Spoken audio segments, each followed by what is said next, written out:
설교를 시작하면서 자기 사명을 잘 감당하는 수탉은 닭에 대한 이야기입니다. 수탉 영상을 하나 보여드릴 텐데요. 수탉은 잘 울어야 되잖아요. 그래서 자기 사명을 잘 감당하는 수탉 그림을 한번 보여드리도록 하겠습니다.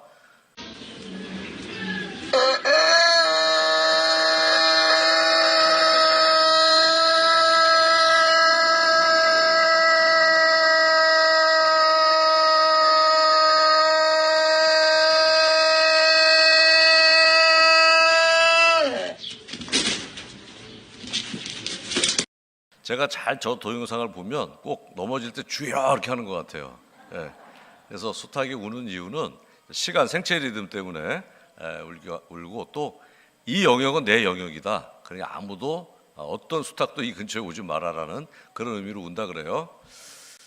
마찬가지로 우리도 우리가 있는 바로 이 땅, 그렇죠? 이 땅, 물레동 이곳에 우리 교회와 이 지역에 악한 사탄 마귀가 일절 틈타지 못하도록 우리가 이 지역을 사명감을 가지고 잘 지켜야 될 줄 믿습니다.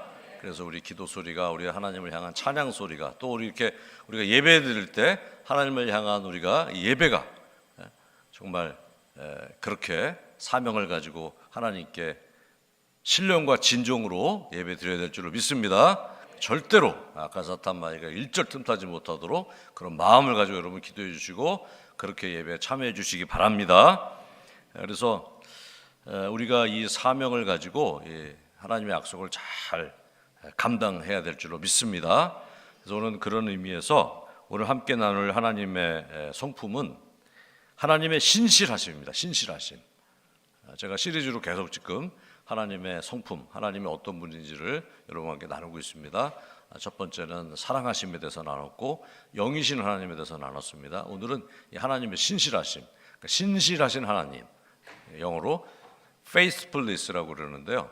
신실하심, 하나님의 신실하심이 어떤 것인지 우리가 오늘 함께 그 내용에 대해서 나누고 은혜를 받는 시간을 갖기로 합니다. 하나님이 신실하시다, 하나님이 진실하시다라는 것은 쉽게 설명하면 하나님이 하시는 모든 말씀은 진리다라는 거예요. 그리고 하나님은 그 하신 말씀을 반드시 지키신다.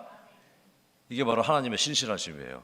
그러니까 우리가 하나님의 신실하심을 가지고 기도할 때, 신실하신 하나님 이렇게 우리가 고백하고 기도할 때 그것은 무슨 뜻이냐면 하나님은 반드시 진리를 말씀하시고 하나님이 하신 말씀은 반드시 지키시는 줄로 믿습니다. 더 나아가 저하하신 약속을 우리 하나님께서 지키시는 줄로 믿습니다 라고 할 때 우리가 신실하신 하나님, 이 고백 안에 이게 다 들어가는 거예요.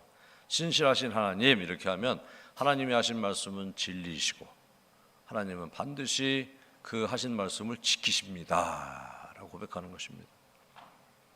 하나님이 하신 말씀은 진리예요. 진실입니다. 우리는 사실 굉장히 이 진실에 대한 갈증이 있어요. 그래서 사람들이 계속 팩트 체크합시다, 팩트 체크합시다 이런 얘기를 많이 하죠. 이것은 사실이에요. 사실을 우리 얘기합시다. 하나님의 진리는 truth, 진리입니다. 하나님의 진리는 영원히 절대적으로 변함이 없는 게 진리예요. 우리는 그것을 100% 실천할 수가 없습니다. 우리는 한 사실 정도. 왜냐하면 오늘 이제 예배를 이렇게 같이 드렸죠. 예배 마치고 나서 여러분들이 다른 사람들에게 오늘 예배에 있었던 일들을 설명한다면 이런저런 여러분 설명할 거예요. 사실에 기초해서 거짓말하지 않고 오늘 예배 시간에 이런 순서가 있었고 이렇습니다라고 얘기하는데 그 이야기는 사실이지 진실은 아니에요. 진실은 영원히 절대적으로 틀림이 없는 것이 진실입니다. 그러니까 우리가 할 수 있는 이야기는 대부분 사실에 가깝습니다. 사실에 가까워요. 그런데 그래도 하나님은 우리 믿는 자들에게 진실을 이야기할 수 있는 그런 권한을 부여하셨습니다. 그리고 일정 부분 우리로 하여금 이 하나님의 신실하심을 따라할 수 있는 그런 공간을 주셨어요. 제가 이 말씀을 잠깐 드린다면 하나님의 속성, 하나님의 성품, 계속 제가 주일날 이 내용을 지금 같이 나누고 있잖아요. 이 하나님의 속성에 대해서 구분하는데 이거는 여러분이 그냥 이렇게 그냥 넘겨 들으세요. 로만 카톨릭 같은 경우는 하나님의 속성을 이 속성이 긍정적인 속성이냐 부정적인 속성이냐로 구분해서 속성을 나눕니다. 루터 같은 경우는 이 속성이 하나님의 정적인 속성이냐 동적인 속성이냐고 나누고, 개신교 우리 대부분은 어떻게 하나님의 속성을 나누냐면 하나님의 속성이 우리 인간과 공유할 수 있는 공유적 속성이냐 아니면 공유할 수 없는 비공유적 속성이냐 이렇게 나눕니다. 공유적 속성은 뭐냐면 우리가 따라할 수 있는 것, 비공유적 속성은 우리가 도저히 인간이 따라할 수 없는 것, 이렇게 나눈다는 거예요. 예를 들어서 비공유적 속성은 하나님의 독립성이라든가 불변하심이라든가 단순성, 그 다음에 무소부재하신 하나님, 영원하신 하나님은 우리가 흉내낼 수 없어요. 이것은 비공유적 하나님의 속성입니다. 우리가 따라할 수 없는. 그러나 지난 시간에 배웠던 하나님의 사랑하심이라든가 영이신 하나님에 대해서는 우리가 일정 부분 우리에게 주신 게 있잖아요. 우리도 사랑할 수 있게 하나님께서 허락하셨고, 우리의 거듭난 영으로 영이신 하나님을 예배드릴 수 있잖아요. 그렇죠? 이런 면에서는 우리와 공유하신다는 거예요. 이 신실하심도 하나님이 우리와 공유하시는 속성 중에 들어갑니다. 그래서 우리가 일정 부분 바로 하나님의 진리의 말씀을 전할 수가 있는 거예요. 주변 사람들에게. 그리고 어떻게 해든지 이 신실하심을 우리가 따라서 하려고 애써야 되며 애쓸 수 있다, 우리가 실천할 수 있다는 것입니다. 100% 완전한 것은 아니지만 우리가 해야만 하는 것이에요. 하나님께서 우리에게 요구하시는 것입니다. 이 하나님과 우리와 공유적인 하나님의 속성이 우리도 할 수 있는 그런 속성 중에 하나가 바로 이 하나님의 신실하심입니다.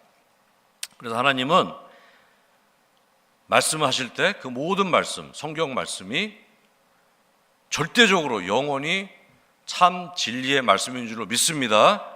이런 이야기들을 우리가 하나님께 들을 수 있다는 건 너무너무 행운이에요. 우리가 항상 누가 좀 진짜를 얘기했으면 좋겠어, 거짓말 하지 마, 이런 얘기 많이 하잖아요. 이런 갈증이 있단 말이에요. 진짜 절대적으로 영원히 진실만 얘기할 수 있는 분은 하나님 한 분밖에 없는 줄로 믿습니다. 그래서 우리는 성경 말씀을 읽으며 위로를 받는 거예요. 아, 진짜를 얘기하시는구나. 이분이야말로 영원히 절대적인 진리의 말씀을 우리에게 알려주시는구나. 그래서 우리는 성경 말씀을 통해서 위로를 받는 줄로 믿습니다. 두 번째로 하나님은 그 하신 말씀과 약속을 반드시 지키십니다. 반드시. 인간은 아무리 약속을 지키려고 해도 약속 자체에 흠결과 오류가 있습니다. 다시 말해서 꼭 지킬 수 있는 약속을 하질 못해요. 여러분 약속 어겨본 경험들 다 있으시죠? 약속을 할 때는 내가 지킬 수 있을 것 같아요. 하지만 못 지키는 건 왜 못 지킵니까? 내 능력이 안 되는 것을 약속하는 경우가 있다는 거예요. 아무리 그때는 시간이 날 것 같은데 나중에 그때 시간이 내가 없을 거라는 걸 우리가 알아요, 몰라요? 몰라요. 모르니까 우리는 약속을 합니다. 그런데 그때 되면 내가 무슨 일이 생겨요. 예기치 못한 약속을 못 지킨단 말이에요, 우리는. 그리고 또 능력이 없어서 못 지킵니다. 약속을 해도 능력이 없어요, 우리는. 약속을 지킬 만한 능력이 없습니다. 그러나 하나님은 반드시 자신이 하신 말씀, 하신 약속을 지키실 수 있는 하나님이신 줄 믿습니다. 반드시 지킬 수 있는 약속을 하시고, 두 번째는 어떤 경우에도 자신이 하신 말씀을 지키신다는 거예요. 지키실 능력이 있는 하나님인 줄 믿습니다. 이게 바로 하나님의 신실하심이에요. 하나님의 신실하심. 오류가 없다는 것입니다. 어떤 말씀이든, 성경 말씀 어떤 말씀이든지 하나님이 하신 말씀은 절대적인 진리이고 그 말씀을, 그 약속을 지키신다는 거예요. 할 수 있는 약속을 하시고 그 약속을 100% 지킬 수 있는 능력이 있으신 하나님. 그래서 그 하나님을 우리는 신실하신 하나님이라고 그렇게 부르는 것입니다. 성경은 전체를 통해서 이 신실하신 하나님이 어떻게 신실하신지를 우리에게 보여주는 책입니다. 약속을 지키시는 하나님, 약속을 하시고 약속을 지키시는 하나님. 그래서 성경을 우리가 크게 두 개로 분류한다면 구약, 신약 이렇게 구분을 하잖아요. 구약 성경, 신약 성경. 이게 뭐냐면 약속이에요. 옛날 약속. 구약, 올드 테스트먼트입니다. 신약, 새로운 약속. 뉴 테스트먼트예요. 계약서를 쓴 거예요. 하나님 우리랑. 전혀 계약을 쓸 수 있는 상대가 안 되는데 눈높이를 우리에게 낮추셔서 우리와 계약을 하셨다는 거예요. 구약, 신약. 약속하셨다는 것입니다. 약속을 지키시는 하나님이에요. 그래서 구약 성경은 이제 출애굽기 34장을 보면 하나님께서 모세를 통해서 이스라엘 백성과 먼저 계약을 맺으시는데 그 계약서 내용은 출애굽기 19장 5절 이하에 이제 기록되어 있습니다. 5절 이하에 보면 어떤 기록이 되어 있냐면 하나님이 우리에게 하신 약속입니다. 너희를 나의 백성이 나의 소유가 되게 하고 그리고 왕 같은 제사장이 되게 하고 제사장의 나라가 되게 하고 세 번째 거룩한 백성이 되게 하겠다. 하나님이 그 계약을 하시는 거예요. 하나님의 소유, 나의 소유가 됐다는 것은 특별한 우리가 지위가 부여됐다는 것입니다. 두 번째, 제사장의 나라가 됐다는 것은 어떤 의미냐면 이스라엘을 통해서 이제 하나님의 나라가 다른 나라에 전해지는 거예요. 그 귀한 그런 사역을 이스라엘에 맡기셨다는 것입니다. 그리고 거룩한 백성은 뭐예요? 구원받은 백성이라는 거예요. 저와 여러분이 칭의 거룩하게 됐다는 것은 이제 하나님의 자녀가 된 거예요. 그래 구원받았다는 것이고 이제 하나님이 주시는 복을 누리게 되었다는 거예요. 믿습니까? 이런 계약을 이스라엘 백성과 하신 거예요. 이스라엘 백성들이 해야 될 것은 무엇이냐? 그 하나님을 믿고 그리고 하나님이 하신 말씀을 순종하는 것입니다. 어떤 게 더 쉬워요? 하나님이 하시는 게 더 쉬워요? 이스라엘 백성이 하는 게 더 쉬워요? 이스라엘 백성이 하는 게 쉽죠. 하나님이 하시는 일은 이스라엘 백성이 흉내낼 수가 없는 일이에요. 사람이 어떻게 다른 사람을 구원할 수 있겠습니까? 절대 할 수 없어요. 다른 사람들에게 어떤 이러한 능력을 우리가 부여할 수 있어요? 못해요. 우리는 못합니다. 하나님이 하실 수 있는 일을 가지고 그 하나님이 하실 수 있는 그 일을 하나님만이 하실 수 있는 일 그것을 이스라엘 백성들에게 복을 내려주시면서 계약서를 쓰신 거예요. 이스라엘 백성이 해야 되는 일은 뭐냐면 그 하나님을 믿고 그 말씀에 순종하기만 하면 이 하나님이 주시기로 한 이 엄청난 축복을 다 누릴 수 있는 복을 얻게 되었다라는 거예요. 이 계약서를 쓰신 거예요. 이게 구약입니다. 그런데 구약 성경을 보면 이스라엘 백성은 끊임없이 이 약속을 어깁니다. 끊임없이 그냥 하나님 믿고 하나님 말씀대로만 순종하면 정말 모든 만사 형통인데 하여튼 말을 너무너무 안 들어요. 너무너무 안 듣습니다. 그러면 그때마다 하나님이 어떻게 하십니까? 하나님은 끊임없이 이들을 설득하고 권면하고 또 상을 주시기도 하면서 오히려 말 안 듣는데도 상을 주세요. 그러면서 이스라엘 백성을 쫓아다니면서 그들을 인도하십니다. 그렇게 함으로 그 하나님께서 이스라엘 백성들과 맺은 약속을 어떻게 해요? 지키십니다. 구약 성경 보세요. 1.1획도 하나님이 그 약속을 어기시는 법이 없습니다. 다 지키세요. 지키시는 하나님, 지킬 수 있는 능력을 갖고 계신 하나님. 그래서 우리는 그 하나님을 신실하신 하나님이라고 그렇게 부른다는 거예요. 믿습니까? 그리고 신약 성경은 히브리서 7장 22절을 보면 이와 같이 예수는 더 좋은 언약의 보증이 되셨느니라.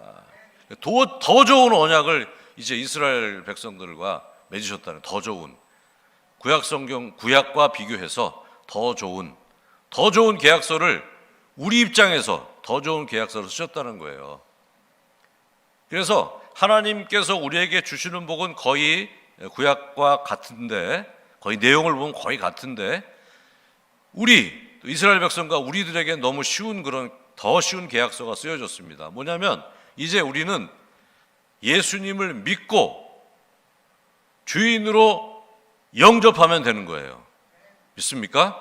우리가 해야 될 일은 다시 말해서 예수님께서 십자가에서 죽으심이 나의 죄를 지고 죽으셨다는 사실임을 믿고 예수님이 죽음 권세를 깨뜨리고 부활하신 것이 나를 이렇게 하나님 앞에서 살게 하기 위해서 살아나셨다, 부활하셨다는 것을 믿으면 우리는 하나님의 자녀가 된다는 것입니다. 천국 백성이 된다는 거예요. 믿습니까? 이런 계약서를 우리로 하여금 쓰게 하셨다는 거예요. 더 예수님이 이 땅에 오셔서 더 우리 쪽에서 유리한 계약을 맺게 해주셨다는 것입니다. 그래서 우리의 모든 행함은 어쩌면 올해도 우리가 행함으로 행함을 실천하는 그런 목표를 세웠는데요. 이 행함의 기초는 어디에 나오느냐?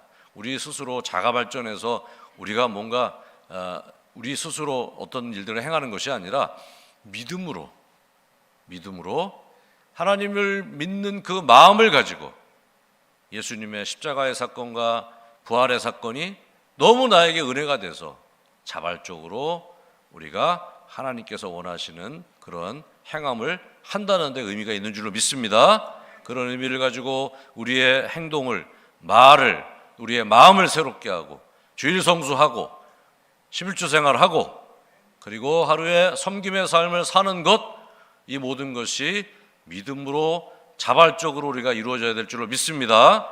그래서 새로운 언약이에요. 새로운 언약. 하나님과 계약서를 다시 쓰게 됐는데 그 계약서를 하나님이 다시 바꿔서 우리에게 유리하도록 새로 만들어 주셨다는 거예요. 이것이 바로 신약 성경입니다. 믿습니까? 그리고 그렇게 약속하신 하나님께서 그때부터 오늘 이 순간까지 모든 우리 인류를 그렇게 구원하시는 그런 하나님의 신실하심, 전혀 쉬지 않고 일하시는 하나님의 신실하심이, 약속을 지키시는 하나님의 그런 신실하심이 오늘까지 이어지는 줄로 믿습니다. 앞으로 영원토록 이어질 줄로 믿습니다. 하나님의 그게 바로 신실하심이에요. 하나님의 신실하심, 약속을 지키신다는 것입니다. 오늘 본문도 역시 신실하신 하나님의 모습을 우리에게 보여주고 있습니다.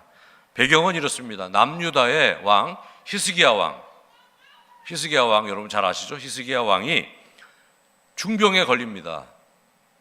그런데 이사야 선지자가 히스기야 왕이 곧 죽게 될 것이라는 하나님의 뜻을 전합니다. 이제 곧 죽게 됩니다. 왕이요, 이제 곧 죽게 됩니다. 이 말을 듣고 히스기야 왕은 얼굴을 벽 쪽에 돌리고 이제 기도를 시작합니다.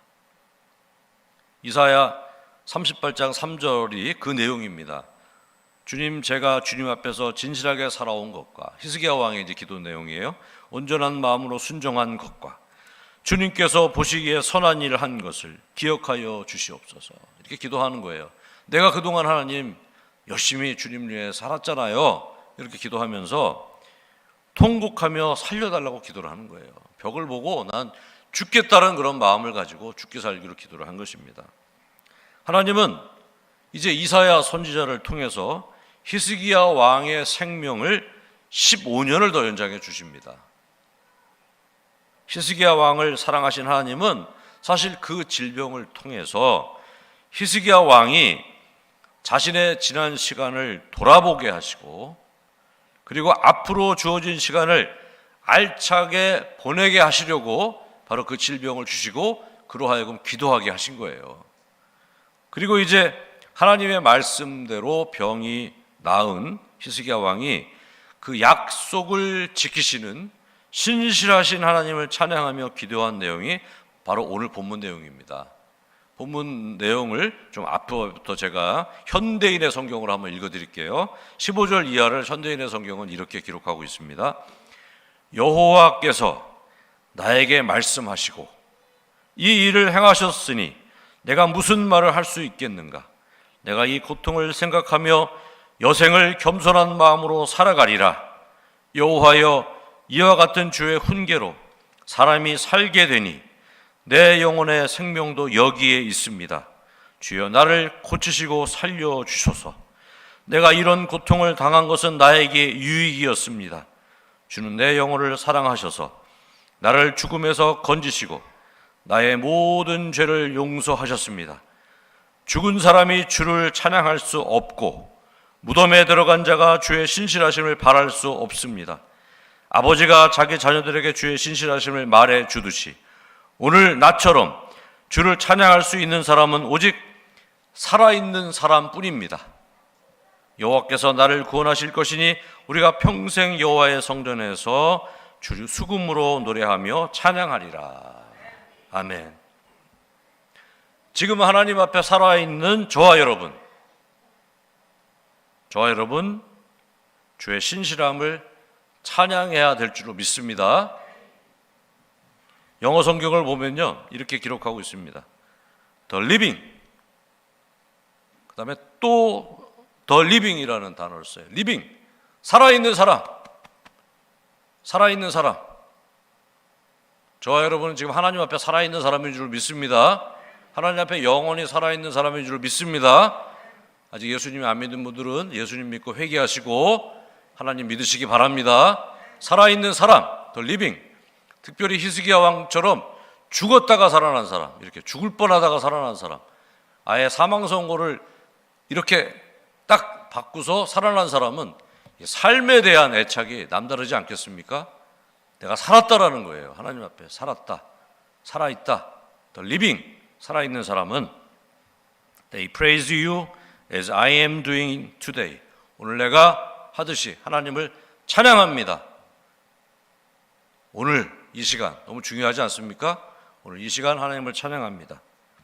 그리고 또 그 다음 내용이 나와요. Parents tell their children. 부모들은 그 자녀들에게 이야기를 해야 된다는 거예요. About your faithfulness. 약속을 지키시는, 나를 살려주신 그 하나님을 내 자녀들에게 신실하신 하나님에 대해 전하겠습니다 라는 고백을 지금 히스기야 왕이 하고 있는 것입니다.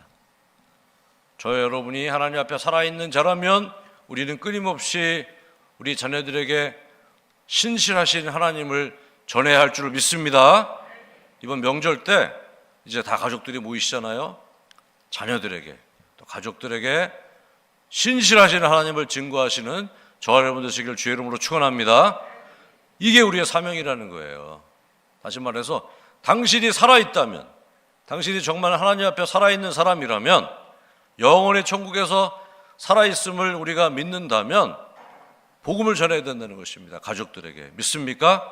내 자녀들에게 하나님에 대해서 전해야 된다는 거예요. 신실한 하나님, 진리를 말씀하시며 반드시 약속을 지키시는 하나님, 그 하나님께 우리 자녀를 좀 부탁해야 되지 않겠습니까? 그분이 책임져 주지 부모가 책임져 줄 수 없잖아요. 그러니까 신실하신 하나님을 좀 믿어라. 그래야 네가 산다. 이렇게 자녀들에게, 가족들에게 복음을 전하는 귀한 명절의 때가 되시기를 주의 이름으로 축원합니다. 우리 인간들의 우리 관계에서의 상처는 대부분 어떤 서로의 관계에서 옵니다. 상처가. 왜 그러냐면 실언을 하고 거짓을 말하고 정함이 없고 부평초처럼 이리저리 바람에 나는 겨처럼 약속을 서로 지키지를 못하니까 이 가운데 서로 상처를 받는 거예요. 약속을 헌신자처럼 던져버리는 믿을 수 없는 세상에서, 바로 그 세상에서 이런저런 서로 상처를 받고 사는 것입니다. 그래서 외면당하기도 하는 것 같은 마음이 들기도 하고, 무시당하는 것 같고, 저 사람이 나하고 한 약속을 지키지 않는 거예요. 나한테 거짓말을 한다는 거죠. 초라하고 외롭고 쓸쓸한 마음을 갖게 되는데, 이런 마음을 정리하시고 눈을 들어 우리 신실하신 하나님을 바라보시기를 주의 이름으로 축원합니다. 오직 진리만을 말씀하시며 반드시 약속을 지키시는 신실하신 하나님, 지금 이 순간에도 우리를 지키시고 보호하시고 우리를 구원하신다는 약속을 지키고 계신 하나님, 우리를 위해서 일하고 계신 하나님, 그 하나님을 바라보시기 바랍니다. 얼마나 감사하고 얼마나 기쁜 일입니까?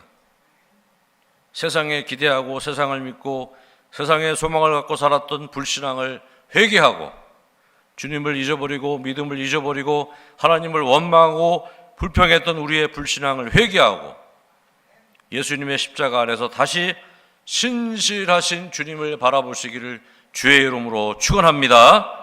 우리의 신실하신 주님이 함께 하신다면 그 어떤 역경이나 고난도 우리가 이길 수 있을 줄로 믿습니다. 어떤 상황에서도 외롭지 않고 당당하게 기쁘고 감사하게 살 수 있을 줄로 믿습니다. 모든 어려움을 극복할 수 있는 능력을 공급받을 줄로 믿습니다. 우리가 우리가 신실한 하나님을 믿고 신실한 하나님과의 약속을 늘 기억하고 우리는 그 말씀에 따라 우리도 신실하게 살아야 될 줄 믿습니다. 서두에 말씀드린 것처럼 이 하나님의 신실함은 우리와 공유되는 속성이에요. 그래서 하나님이 신실함을 우리에게 보여주시면서 우리에게 말씀하십니다. 너도 신실한 사람이 되어라. 너도 신실한 사람이 되어라. 너도 네 입에서 나오는 말이 할 수 있으면 좀 진실한 말이 나오도록 하고, 너도 어떻게 하든지 네가 한 말에 대해서 책임지고 약속을 지킬 수 있는, 믿을 수 있는 사람, 신실한 사람이 되라고 저와 여러분에게 주님께서 말씀하시는 줄로 믿습니다. 진실하고 신실하게 주를 따르는 신실한 그리스도인이 되어야 될 줄로 믿습니다. 신실함을 자녀에게 말과 행동으로 전할 수 있는 우리 부모가 되어야 될 줄로 믿습니다. 그리고 신실함을 가지고 우리가 자녀들에게 예수 그리스도의 복음을 전할 수 있는 저와 여러분이 되어야 될 줄로 믿습니다. 그렇게 우리가 신실하게 살 때 오늘 히스기야 왕처럼 우리의 영혼이 성령으로 충만해지고 모든 어려운 일이 해결되고 각종 질병을 고침받는 그런 신실한 하나님의 능력이 우리의 삶 가운데 나타나게 될 줄로 믿습니다. 우리가 오늘 신실한 하나님을 믿고, 그리고 나도 그렇게 신실한 하나님을 따라서 신실한 사람으로 살겠습니다라고 특별히 결단하는 이 시간 되시기를 주의 이름으로 축원합니다. 기도하겠습니다. 신실하신 하나님, 그 신실한 주님의 사랑 앞에서 신실하게 주님을 사랑하고 따르는 신실한 그리스도인이 되겠습니다. 그 신실함을 따라서 우리 자녀들에게 주님의 신실함을 전하는 부모가 되겠습니다. 그 신실함을 따라서 예수 그리스도의 복음을 전하는 신실한 주의 자녀가 되겠습니다. 예수님의 이름으로 기도합니다. 아멘. 우리